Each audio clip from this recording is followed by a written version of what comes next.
CBC বাংলার নিয়মিত আয়োজন বিশ্ব সংবাদে আপনাদের স্বাগতম। প্রথমেই থাকছে সংবাদ শিরোনাম। ইসরায়েলের কারাগার থেকে ১৮৩ ফিলিস্তিনি মুক্ত। ট্রাম্পের হুমকিতে যুক্তরাজ্যে স্বর্ণ উত্তোলনের হিড়িক।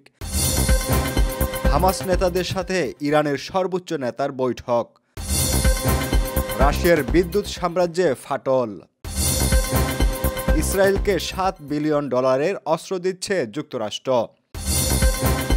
দিল্লির বিধানসভা নির্বাচনে ২৭ বছর পর বিজেপির জয়। এতক্ষণ শুনছিলেন সংবাদ শিরোনাম, এখন থাকছে বিস্তারিত।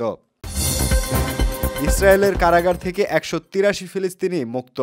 ইসরায়েলের কারাগার বিভাগ নিশ্চিত করেছেন, হামাস ও ইসরায়েলের মধ্যে গাজা যুদ্ধবিরতি চুক্তির আওতায় পঞ্চম দফায় ১৮৩ জন ফিলিস্তিনি বন্দীকে মুক্তি দিয়েছে। এক বিবৃতিতে জানানো হয়েছে, ইসরায়েলের বিভিন্ন কারাগার থেকে স্থানান্তর করে পশ্চিম তীর, পূর্ব জেরুজালেম এবং গাজায় তাদের মুক্তি দেওয়া হয়। মুক্তি পাওয়া ১৮৩ জনের মধ্যে ১১১ জন ২০২৩ সালের ৭ অক্টোবরের পর গ্রেফতার হয়েছিলেন। এছাড়া যাবজ্জীবন কারাদণ্ডপ্রাপ্ত ৭ বন্দীকে নির্বাসন দেওয়া হবে। ফিলিস্তিনি প্রিজনার্স সোসাইটি জানিয়েছে, মুক্তিপ্রাপ্তদের মধ্যে ৭ জনকে রামাল্লায় হাসপাতালে ভর্তি করা হয়েছে। সংগঠনটির প্রধান আবদুল্লাহ আল জাগারি জানিয়েছে, বন্দীদের উপর চালানো বর্বরতার কারণে চিকিৎসার প্রয়োজন দেখা দিয়েছে। ট্রাম্পের হুমকিতে যুক্তরাজ্যে স্বর্ণ উত্তোলনের হিড়িক। মার্কিন প্রেসিডেন্ট ডোনাল্ড ট্রাম্পের শুল্ক আরোপের হুমকির ফলে স্বর্ণের বাজারে ব্যাপক অস্থিরতা সৃষ্টি হয়েছে। ব্যবসায়ীরা ব্যাংক অফ ইংল্যান্ডের ভোল্ট থেকে স্বর্ণ উত্তোলনে হুড়োহুড়ি করছেন। ব্যাংক কর্মকর্তারা জানান, উত্তোলনের চাপ এতটাই বেড়েছে যে অনেককে ১ সপ্তাহ পর্যন্ত অপেক্ষা করতে হয়েছে। বিশ্লেষকদের মতে, যুক্তরাষ্ট্রের স্বর্ণের দাম লন্ডনের তুলনায় বেশি হওয়ায় ব্যবসায়ীরা লন্ডনের ভল্ট খালি করার পরিকল্পনা নিয়েছেন। হামাস নেতাদের সাথে ইরানের সর্বোচ্চ নেতার বৈঠক। ইরানের সর্বোচ্চ নেতা আয়াতুল্লাহ আলী খামেনি তেহরানের হামাসের ভারপ্রাপ্ত নেতা খলিল আল হাইয়া ও অন্যান্য শীর্ষ নেতাদের সাথে বৈঠক করেছেন। ইরানি গণমাধ্যমে প্রকাশিত ছবিতে হামাসের নেতৃত্ব পরিষদের প্রধান মোহাম্মদ দারবিশ ও শীর্ষ কর্মকর্তা নিজার আওয়াদাল্লাহর উপস্থিতি দেখা গেছে, তবে আলোচনার বিস্তারিত তথ্য প্রকাশ করা হয়নি। রাশিয়ার বিদ্যুৎ সাম্রাজ্যে ফাটল।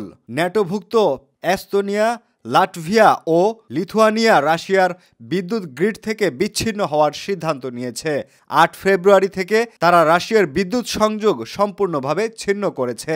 এস্তোনিয়ার স্বরাষ্ট্র মন্ত্রণালয়ের উপদেষ্টা জানিয়েছেন, বিদ্যুৎ বিভ্রাটের সম্ভাবনা খুবই কম এবং দেশগুলোর প্রস্তুত রয়েছে। ইউরোপীয় ইউনিয়ন এই প্রকল্পের $১.২ বিলিয়ন অর্থায়ন করেছে। ইসরায়েলকে $7 বিলিয়ন অস্ত্র দিচ্ছে যুক্তরাষ্ট্র। মার্কিন প্রেসিডেন্ট $7.৪ বিলিয়ন বোমা ও ক্ষেপণাস্ত্র বিক্রির অনুমোদন দিয়েছে ইসরায়েলকে।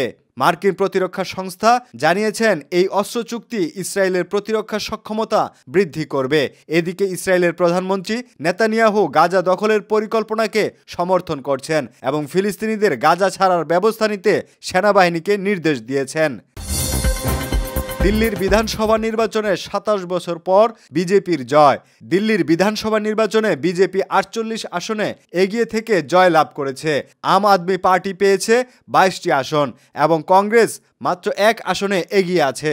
এবারের নির্বাচনে দিল্লির সাবেক মুখ্যমন্ত্রী অরবিন্দ কেজরিওয়াল নিজ আসনেও পরাজিত হয়েছেন। বিজেপির সংসদ সদস্য প্রবীণ খান্ডেওয়াল বলেছেন, দিল্লির জনগণ বিজেপির উন্নয়নমূলক কার্যক্রম দেখে ভোট দিয়েছে।